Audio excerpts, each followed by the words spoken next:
Iran যুদ্ধেই শেষ Israeli সেনাবাহিনীর budget, অর্থসংকটে Tel Aviv.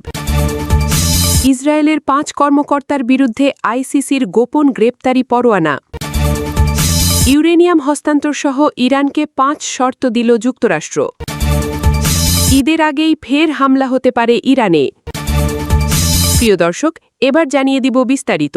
তবে তার আগে আপনি যদি এই চ্যানেলে নতুন দর্শক হয়ে থাকেন তাহলে চ্যানেলটি সাবস্ক্রাইব করে দেবেন পরবর্তী সকল আপডেট নিউজ সবার আগে পেতে।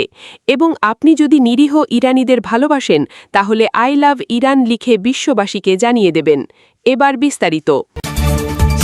ইরানের বিরুদ্ধে যুক্তরাষ্ট্র ইসরায়েলের যৌথ যুদ্ধে বিপুল ব্যয়ের কারণে ইতোমধ্যে ইসরায়েলি সেনাবাহিনীর ২০২৬ সালের পুরো সামরিক বাজেট শেষ হয়ে গেছে বলে জানিয়েছে হিব্রু সংবাদমাধ্যম ইসরায়েল হায়ম। রোববার প্রতিবেদনে বলা হয়, অর্থ সংকটের কারণে একাধিক যুদ্ধ পরিচালনায় হিমশিম খাচ্ছে ইসরায়েলি বাহিনী। ২০২৬ সালের জন্য ইসরায়েলি সেনাবাহিনীর বাজেট ছিল ১১১ বিলিয়ন শেকেল। মাথাপিছু সামরিক ব্যয়ের হিসাবে যুক্তরাষ্ট্রের পরেই বিশ্বের সবচেয়ে বেশি ব্যয়কারী দেশ ইসরায়েল। চলতি বছর ইরানের সঙ্গে ব্যয়বহুল সংঘাতে জড়ানোর পাশাপাশি ফিলিস্তিন, লেবানন ও সিরিয়াতেও যুদ্ধ চালিয়ে যাচ্ছে তেল আবিব।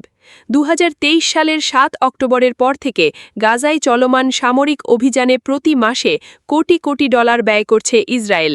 এতে এখন পর্যন্ত ৭২,০০০ ফিলিস্তিনি নিহত হয়েছেন এবং ১,৭২,০০০ আহত হয়েছেন বলে প্রতিবেদনে উল্লেখ করা হয়। সামরিক বাজেট ফুরিয়ে যাওয়ায় ট্যাঙ্ক মেরামত, সামরিক প্রশিক্ষণ, অভিযান পরিচালনা ক্ষমতা ও বিভিন্ন স্থাপনা নির্মাণে বড় ধরনের প্রভাব পড়বে বলে আশঙ্কা করা হচ্ছে। এমনকি সামরিক শিল্প কারখানার উৎপাদনও বন্ধ হওয়ার ঝুঁকি তৈরি হয়েছে। প্রতিবেদনে আরও বলা হয়, সেনাবাহিনী রাজনৈতিক নেতৃত্বকে স্পষ্ট বার্তা দিয়েছে। বার্তায় তারা জানিয়েছে, লেবানন, গাজা, পশ্চিম তীরসহ বিভিন্ন ফ্রন্টে সেনা উপস্থিতি ও অভিযান কমাতে হবে, নয়তো বাজেট বাড়িয়ে ১৭৭ বিলিয়ন শেকেল করতে হবে। আন্তর্জাতিক অপরাধ আদালত আইসিসি ইসরায়েলের ৫ কর্মকর্তার বিরুদ্ধে গোপন গ্রেপ্তারি পরোয়ানা জারি করেছে, জানা গেছে। রোববার প্রেস টিভির প্রকাশিত একটি প্রতিবেদনে বলা হয়, অভিযুক্তদের মধ্যে ৩ জন রাজনীতিবিদ ও ২ জন সামরিক কর্মকর্তা রয়েছেন। তবে পরোয়ানাগুলো ঠিক কবে জারি করা হয়েছে তা স্পষ্ট নয়। আইসিসি অনেক সময় প্রথমে গোপন গ্রেপ্তারি পরোয়ানা জারি করে, পরে তা প্রকাশ করে। এ বিষয়ে তাৎক্ষণিকভাবে আইসিসির পক্ষ থেকে কোনো আনুষ্ঠানিক মন্তব্য পাওয়া যায়নি। এর আগে ২০২৪ সালের নভেম্বরে গাজায় যুদ্ধকর্ম ও মানবতা বিরোধী অপরাধের অভিযোগে ইসরায়েলের প্রধানমন্ত্রী বেঞ্জামিন নেতানিয়াহু এবং সাবেক প্রতিরক্ষামন্ত্রী ইয়োভ গালান্তের বিরুদ্ধে গ্রেপ্তারি পরোয়ানা জারি করেছিল আইসিসি। গাজায় পশ্চাব্য যুদ্ধকর্ম তদন্ত শুরু করার পর থেকেই আইসিসিকে বিভিন্ন ধরনের চাপ ও হুমকির মুখোমুখি হতে হয়েছে বলে প্রতিবেদনে দাবি করা হয়েছে। আইসিসির প্রধান প্রসিকিউটর করিম খানকে ইসরায়েলি কর্মকর্তাদের বিরুদ্ধে জারি করা গ্রেপ্তারি পরোয়ানা প্রত্যাহার করার জন্য চাপ দেওয়া হয়েছিল বলে জানা গেছে। অন্যথায় তাকে এবং আইসিসিকে ধ্বংস করা হবে বলে হুঁশিয়ারি দেওয়া হয়। উল্লেখ্য, ২০২৩ সালের অক্টোবর থেকে গাজায় ইসরায়েলের সামরিক অভিযানে এখন পর্যন্ত ৭২,০০০ মানুষ নিহত হয়েছেন বলে প্রতিবেদনে উল্লেখ করা হয়েছে। নিহতদের বেশিরভাগই নারী ও শিশু। এছাড়া আহত হয়েছেন আরও প্রায় ১,৭২,০০০। চলমান আলোচনায় ইরানের সামনে ৫টি বড় শর্ত তুলে ধরেছে যুক্তরাষ্ট্র। রোববার ২০২৫ সালের ১৭ মে ইরানি সংবাদমাধ্যম ফার্স নিউজের প্রতিবেদনে বলা হয়েছে, তেহরানের পারমাণবিক কর্মসূচি ও আঞ্চলিক উত্তেজনা ঘিরে ওয়াশিংটন কঠোর অবস্থান নিয়েছে। প্রতিবেদনে বলা হয়, অতীতে শাসন ও নীতিগত সিদ্ধান্তে ইরানের যে ক্ষতি হয়েছে তার জন্য কোনো ধরনের ক্ষতিপূরণ দিতে অস্বীকৃতি জানিয়েছে যুক্তরাষ্ট্র। এছাড়া আলোচনার অংশ হিসাবে ইরানকে ৪০০ কেজি ইউরেনিয়াম যুক্তরাষ্ট্রের কাছে হস্তান্তরের দাবি জানানো হয়েছে বলে প্রতিবেদনে উল্লেখ করা হয়েছে। আরেকটি শর্তে বলা হয়েছে, ইরানের পারমাণবিক স্থাপনাগুলির মধ্যে কেবল একটি সক্রিয় রাখা যাবে। একই সঙ্গে বিদেশে জব্দ থাকা ইরানের সম্পদের ২৫% ছাড় দিতে রাজি হয়নি ওয়াশিংটন।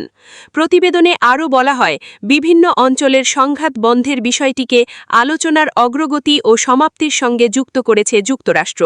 এমনকি এসব শর্ত মানা হলেও যুক্তরাষ্ট্র ও ইসরায়েলের সামরিক হুমকি বহাল থাকবে বলেও দাবি করা হয়েছে।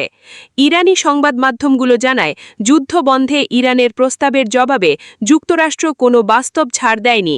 মেহের নিউজ বলছে, যুদ্ধের মাধ্যমে যে ছাড় আদায় করতে পারেনি, আলোচনার মাধ্যমে সেটাই আদায়ের চেষ্টা করছে যুক্তরাষ্ট্র। এতে আলোচনা অচলাবস্থায় পড়বে। যুক্তরাষ্ট্র ইসরায়েল ইরানের বিরুদ্ধে আবারও সামরিক অভিযান শুরুর প্রস্তুতি নিচ্ছে বলে জানিয়েছে নিউ ইয়র্ক টাইমস। শনিবার এক প্রতিবেদনে এ দাবি করা হয়। সূত্রের তথ্যানুযায়ী ঈদুল আজহার আগেই এই হামলা হতে পারে। প্রতিবেদনে বলা হয়েছে, আগামী সপ্তাহেই ইরান নতুন হামলার মুখে পড়তে পারে। মার্কিন প্রেসিডেন্ট ডোনাল্ড ট্রাম্পের উপদেষ্টারা সম্ভাব্য নতুন হামলার পরিকল্পনা প্রস্তুত করেছেন, যদিও এখনও চূড়ান্ত সিদ্ধান্ত নেননি ট্রাম্প। সূত্রের বরাতে প্রতিবেদনে বলা হয়, ট্রাম্পের বিবেচনায় থাকা বিকল্পগুলির মধ্যে ইরানে আরও ব্যাপক বোমা বর্ষণ করা এবং বিশেষ বাহিনী দিয়ে স্থল অভিযান করে পারমাণবিক স্থাপনা থেকে সমৃদ্ধ ইউরেনিয়াম সরিয়ে নেওয়ার মতো বিষয় রয়েছে। এর আগে মার্কিন সংবাদমাধ্যম এনবিসি নিউজ জানায়, যুদ্ধবিরতি ভেঙে গেলে সম্ভাব্য নতুন অভিযানের নাম অপারেশন স্লেজহ্যামার রাখার বিষয়টি বিবেচনা করছে পেন্টাগন। প্রতিবেদন অনুযায়ী এবারের হামলা 28 ফেব্রুয়ারি শুরু হওয়া অপারেশন এপিক ফিউরির চেয়ে কয়েক গুণ বেশি ভয়াবহ হবে। ইরানের সঙ্গে যুদ্ধ শেষ করার কূটনৈতিক প্রচেষ্টা নিয়ে মার্কিন প্রেসিডেন্ট ডোনাল্ড ট্রাম্প ক্রমশ হতাশ হয়ে উঠছিলেন। এই সময় ট্রাম্প প্রশাসনের কর্মকর্তারা ঘনিষ্ঠভাবে বিষয়টি মনিটর করছিলেন। তারা ভাবছিলেন, ইরানের সঙ্গে চীনের ঘনিষ্ঠ সম্পর্ক রয়েছে, তাই চীন সফর এ বিষয়ে তাদের কোনো গুরুত্বপূর্ণ অগ্রগতি এনে দিতে পারে। কিন্তু শুক্রবার ট্রাম্প যুক্তরাষ্ট্রে ফিরে এসে দৃশ্যমান কোনো অগ্রগতির কথা জানাতে পারেননি।